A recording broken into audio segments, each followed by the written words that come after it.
Namo Amida Butsu, Namo Amida Butsu, Namo Amida Butsu, Namo Amida Butsu. Welcome once again to Kahului Hongwanji Buddhist Temple's online YouTube Sunday service.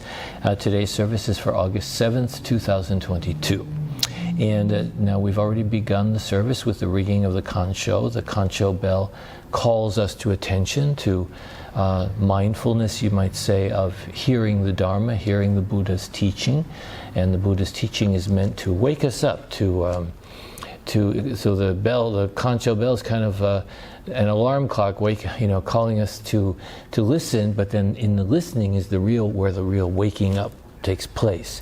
In Buddhism, the Dharma is meant to open our minds to really be awake, to appreciate every moment. So after these words, after I explain the service, we will move on to the Vandana and Tisarana, which is praising the Buddha's enlightenment, and then taking refuge in the Buddha, Dharma, and Sangha. After that, we will chant Gassho to Amida, and then recite the golden chain of love. After that, I will share a Dharma message with you, and then we will chant the Metta, the loving kindness meditation, followed by the singing of the Nembutsu, and then we will have some closing words and announcements. So thank you all very much for joining us today. And today, as I mentioned in the last video, today will be the last video that I'm making in at least in this current series. I will be retiring, so we will see what happens in the future. But for now, I'd like to thank everyone who listened to these videos, who watched these videos and enjoyed them. And thank you so much for your kindness and support. And so we will now see what happens next, which is, of course, in Buddhism, we know everything is always changing. So we have to see where causes and conditions lead us, and respond with an open heart and an open mind. So thank you very much, and let's now begin our service. Let's put our hands together and recite the Nembutsu. Namo Amida Butsu, Namo Amida Butsu, Namo Amida Butsu.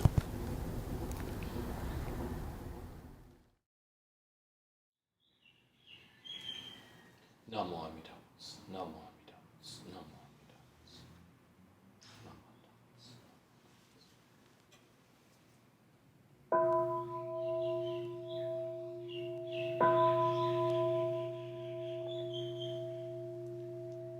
Namo tassa bhagavato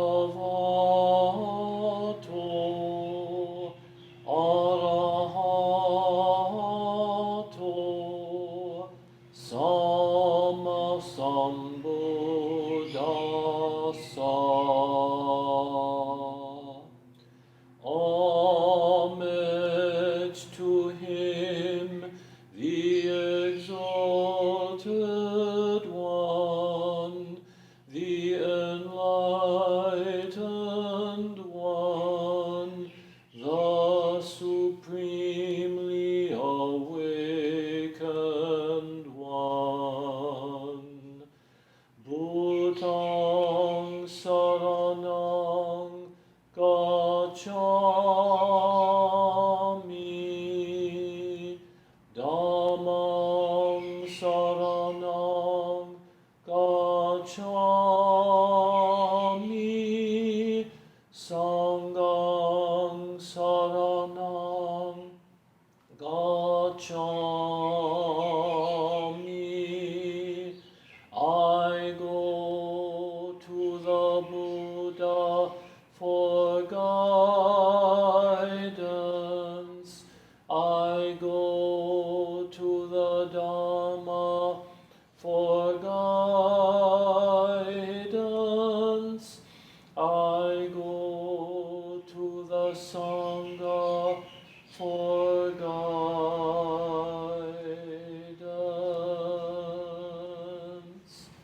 Namo Amida Butsu. Namo Amida Butsu. Namo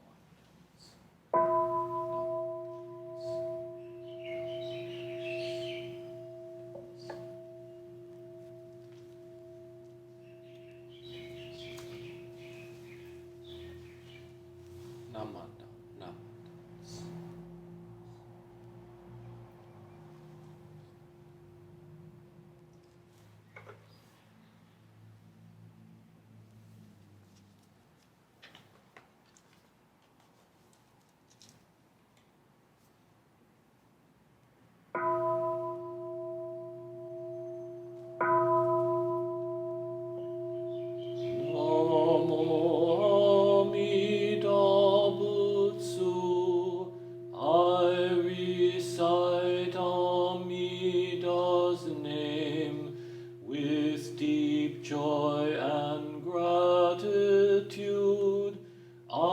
Gassho to Amida, trees and grasses and flowers all grow in great compassion. This light shines throughout the world. I Gassho to Amida. Flowers bloom and flowers fall. From the seed sprout new flowers. This is the truth unchanging. I Gassho to Amida. Springtime brings the happy birds. Their songs all praise Amida. I join them in Nembutsu. I Gassho to Amida. When I call Amida's name, it's Amida calling me. Buddha's voice, my voice are one. I Gassho to Amida. When I'm lonely, I recite Namo Amida Butsu. Then I feel great compassion. I Gassho to Amida. Nembutsu in work and play, every day with Amida. Every moment filled with light. I Gassho to Amida. Remember the golden chain, kindness to all living things. I will follow this teaching. I Gassho to Amida. In the clear bright morning sun, in the fading light of day, in the darkness of the night, I Gassho to Amida. Namo Amida Butsu. I live in great compassion. This great power guides my life. I Gassho to Amida.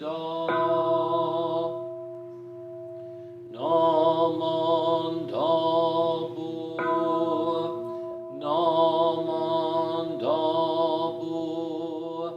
Namandabu, Namandabu, Namandabu, Namandabu.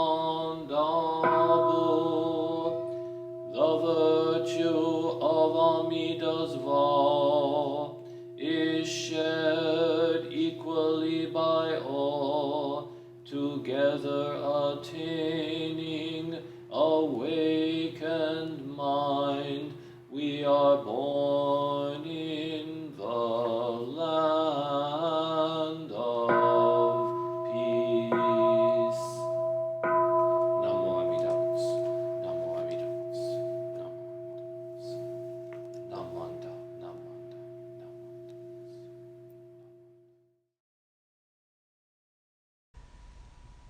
Golden chain of love. I am a link in Amida Buddha's golden chain of love that stretches around the world. I must keep my link bright and strong. I will try to be kind and gentle to every living thing and protect all who are weaker than myself. I will try to think pure and beautiful thoughts, to say pure and beautiful words, and to do pure and beautiful deeds, knowing that on what I do now depends not only my happiness or unhappiness, but also that of others. May every link in Amida Buddha's golden chain of love become bright and strong, and may we all attain perfect peace. Namo Amida Butsu, Namo Amida Butsu, Namo Amida Butsu.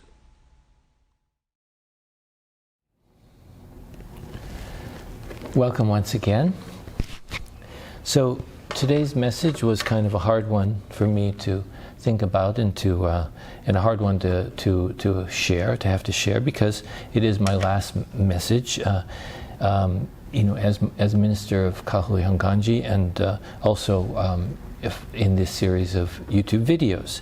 And we've come a long way since the beginning of COVID when we started these videos, kind of to fill in when the temple was we were not able to have people come to the temple. And it has really been something for our temple members to be able to watch and have the service even though they couldn't come. And a number of people who have enjoyed these videos have continued to watch, so I'm very grateful for that. So anyway, it's hard to believe that I have been here at this temple since 2013. So I began there's a certain point of beginning when I went to the Institute of Buddhist Studies in Berkeley, and then I was had the ordination in Kyoto, and I began to serve as the minister at the Hongwanji Hawaii Betsu in the main temple in 2007. And then after I became a full-fledged minister, I continued serving at that temple all the way until 2013, when I was assigned here to Kahului. And I remember when we arrived here at this temple, my wife and I, it was actually July 4th, Independence Day. So I don't know if it was independent. I don't know if my life became more independent or not, but I arrived here on July 4th, and we were picked up at the airport by a whole bunch of the members of this temple, and they immediately made us feel very welcome. And then we went off to a restaurant in town here, and there were a whole bunch of people. We all had a big lunch there, and I got to know people in the temple during that time, and people who had played such a big part of my life in the years since. And 9 years since I began. So then, after that, we were brought over to the minister's residence where we were going to live, and they had done a tremendous amount of work, really rehabbing the whole house. It was really nice for us. And then, so that was wonderful, and so that was a good start for us. And in beginning here as a minister, I was full of fear. After being assigned as the only minister at this temple.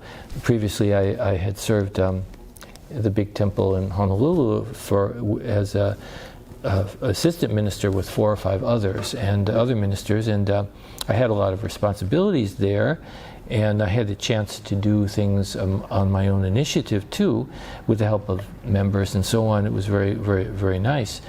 And I began teaching Dharma classes there, which was very nice. But at that temple, at the big temple, there was a head minister and an assistant head minister who did all of the administrative tasks and made all the decisions about the services and so on. But here I was going to be on my own.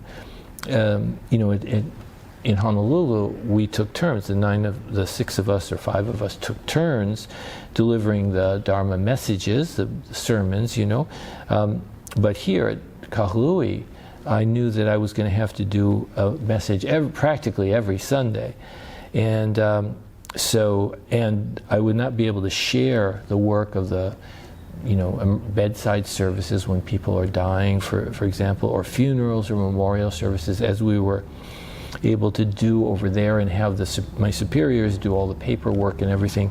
Here, everything was I would have to do myself, with the help, of course, of members and the secretary here. Of course, we actually never do everything entirely by ourselves. We're always working together, but here I really couldn't fall back on other ministers. I had to take all the responsibility. So that was a little frightening, and so I was kind of a little nervous about that and uncertain. Yeah, I was enthusiastic, but uncertain about my abilities and so on. And I was worried that I might fail, in my work here, and show that I really wasn't good at it, but the more I thought about it, and the less confident I actually felt. And when I first became a minister, when I first began in Honolulu working, after my studies and ordination, I was pretty confident of my abilities and my understanding of the Dharma, the Buddhist teaching. But once I started here as the resident minister of this temple, I realized I would have a lot of opportunities to make big errors, and no one to save me, from making bad decisions. And there'd be nowhere to hide if I made a bad decision, and people, I thought, would soon see that I wasn't up to the job. And so also maybe I was afraid maybe people wouldn't like me. No, probably they wouldn't, I figured. And so I was full of doubt and anxiety. And of course, I was able to not show those fears too much, and I proceed with the work I had to do. And little by little, I discovered that my fears were mostly based on my ego. My worries came because I had the mistaken idea that I was supposed to succeed here, that my task here was to succeed, that I needed to prove myself. But I learned, and I keep learning, that being a minister or any other worthwhile vocation or job or work in this world is not about proving or fulfilling one's own goals and desires. The work we do, the path of life that we walk, is about discovering ourselves within the connections we have with others. In Buddhism, we call this interdependence, or the oneness of life, and it is within this oneness that we find our true self and discover the true significance of our work. For a Buddhist, life is not measured in terms of success or failure. The work of a minister is about service. We do the best we can, and we are often surprised when our extremely inept and awkward attempts to help others turn out to have been just what was needed at the time. On the other hand, I have been sometimes unpleasantly surprised when my ego-centered self-assurance prevented me from helping, from truly serving. This is true of all of us, not just ministers, of course. We are here to serve each other, to serve all beings. Thus, the Buddha taught us to let go of worries about succeeding or failing. In this world of suffering, we need to recognize our foolish nature and simply respond with our hearts.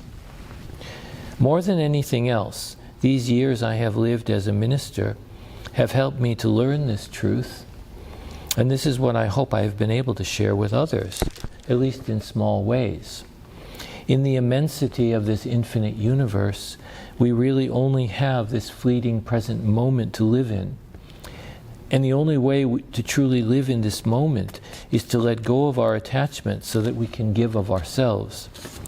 Not to prove anything, not to gain points, but because, as Shinran Shonin emphasized so much in his teachings, we are cut off from ourselves and from each other by our calculating, scheming minds, always looking to find some benefit for ourselves.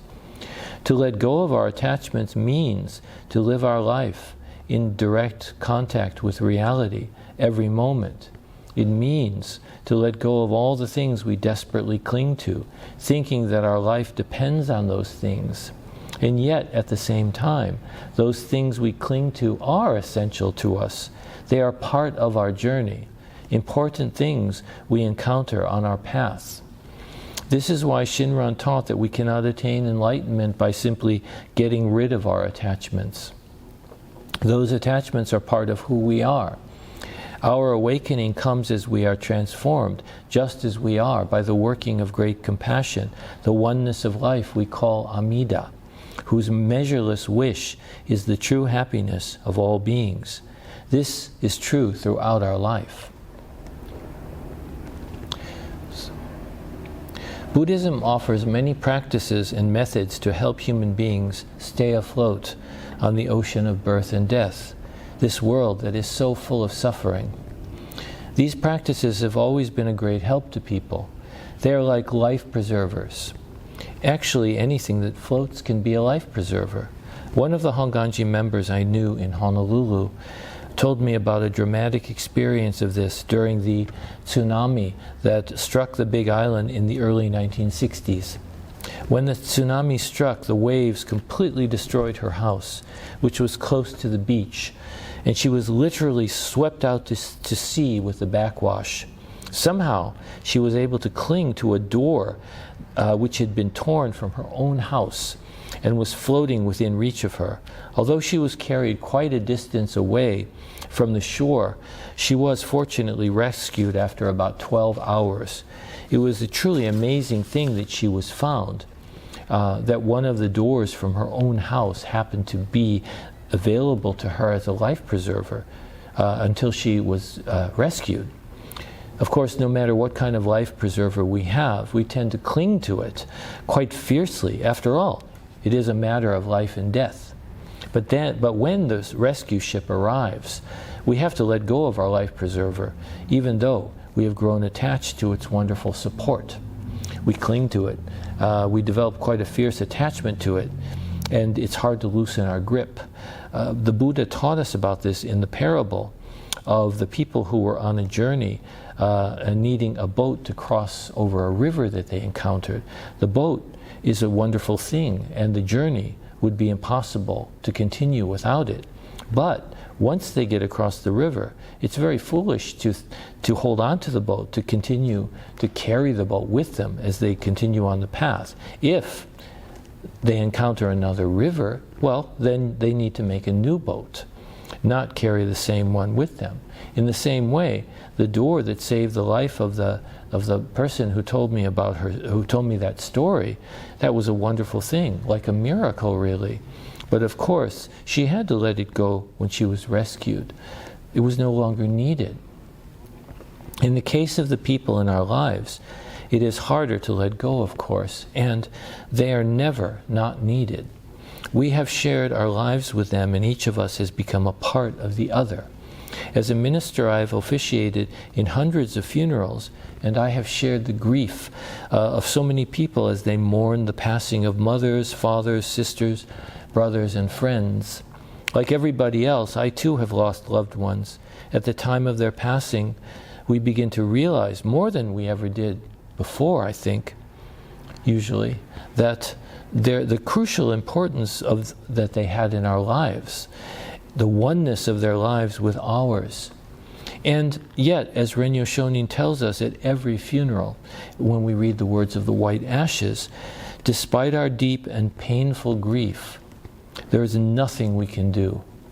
The flow of life that makes our existence possible and from which arises this very present moment we are now living is impermanence itself. There is nothing more real, Renyo says, than this truth of impermanence. That means that we are awakened to appreciate our lives and the lives of all those we are connected with through the inevitable losses, the changes which force us to encounter this impermanence. Because our life is so rare, so uncertain, it is very easy to waste it. Wasting our lives means to live only for the things we want right now. That's our attachments.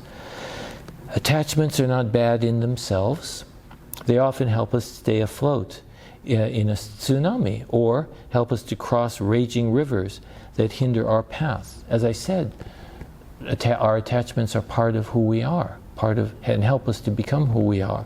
But what is most important is to live our life for the sake of life.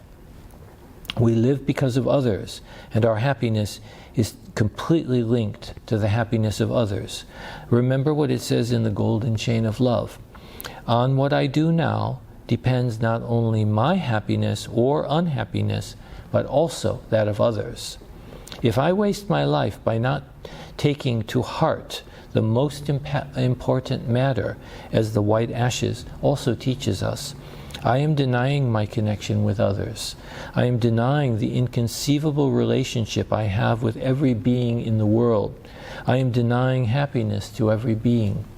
To live only for my attachments means to reject Amida's profound and limitless wish that all beings should have true peace and happiness. So my upcoming retirement, from being a full-time minister here, brings all these things to my mind. Impermanence means that whatever I am doing, including this job, I will one day have to stop. Someone else will step up and take over and bring their own unique gifts and their own seeking path with them. Retirement is also an acknowledgement of impermanence, because we all know that even though our life progresses in familiar stages, birth, school, adulthood, family, career, retirement, etc., etc., we all know that the last stage, we all know the last stage we must inevitably reach. There are no exceptions for anyone. We will all reach that last stage. But for me, the thought that rises foremost in my mind is the ever-growing feeling of gratitude and appreciation for the boundless and generous support I have received from all of the Kahului Hongwanji members, all the ministers, and from so many people in our extended community here in Maui and in Hawaii. You have all taught me so much, and through your reliance on me, I have been able to better understand the real purpose and meaning of the work I have done. Although both my wife and I are looking forward to the next stage of our life, and even though I am certain that I will continue to find meaningful work to do, and will continue to discover more cause for appreciation in my life, I know that the years I have spent here in Maui and the memory of each one of you will always be held as a treasure in my heart. I would like to close by extending my deepest gratitude to all of you and my sincere wish for your continued happiness and well-being. However, I would like to say not farewell, but goodbye for now. I will hopefully be able to stay in touch with many of you and continue the Dharma dialogue that we have been having for these many years. To paraphrase the words we often use at the end of our services, may the boundless and supreme light of wisdom shine within our hearts and minds and guide us all to walk the Buddha's path of awakening for the sake of all beings. Namo Amida Butsu. And so, until we meet again, let us close with the calling name of the Buddha, the Nembutsu. Namo Amida Butsu. Namo Amida Butsu. Namo Amida Butsu.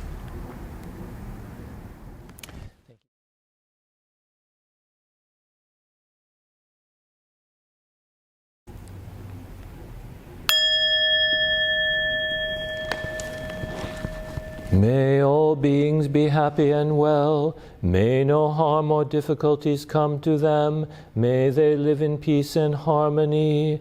May I be happy and well. May no harm or difficulties come to me. May I live in peace and harmony.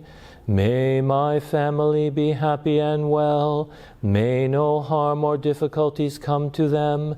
May they live in peace and harmony. May my teachers be happy and well. May no harm or difficulties come to them. May they live in peace and harmony.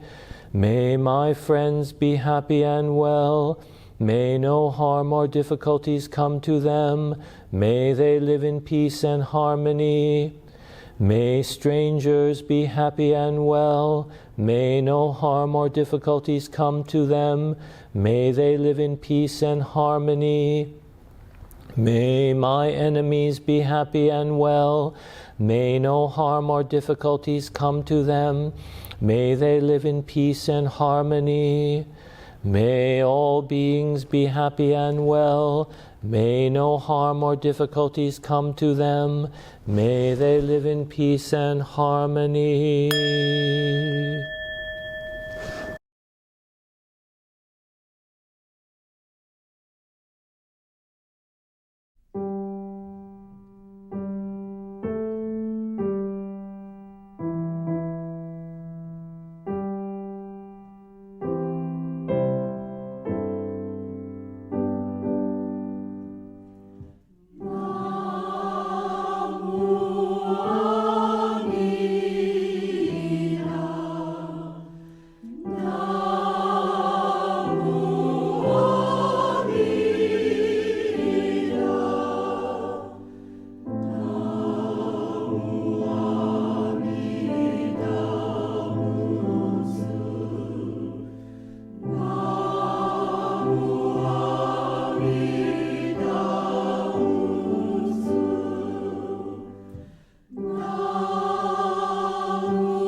Thank you all very much for joining us today for our Kahului Hongwanji YouTube Sunday service.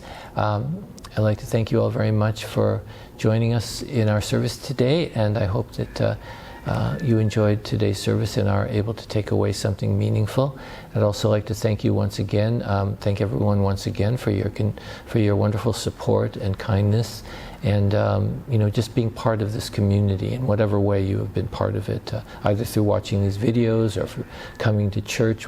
Whatever way you have been part of our Dharma community, I'd like to thank you for that, and I hope that we can keep this dialogue going. So thank you very much. I would like to make a couple of announcements. We're planning on having in-person temple services on August 14th, 21, and 28th, but I don't have any details about that. And of course, we'll have to, at this point, contact Kahului Hongwanji Mission Buddhist Temple for more information on that. And also, another announcement is that we will be doing a temple cleanup on August 27th at 7:30 a.m. for those who live close by and like to help out.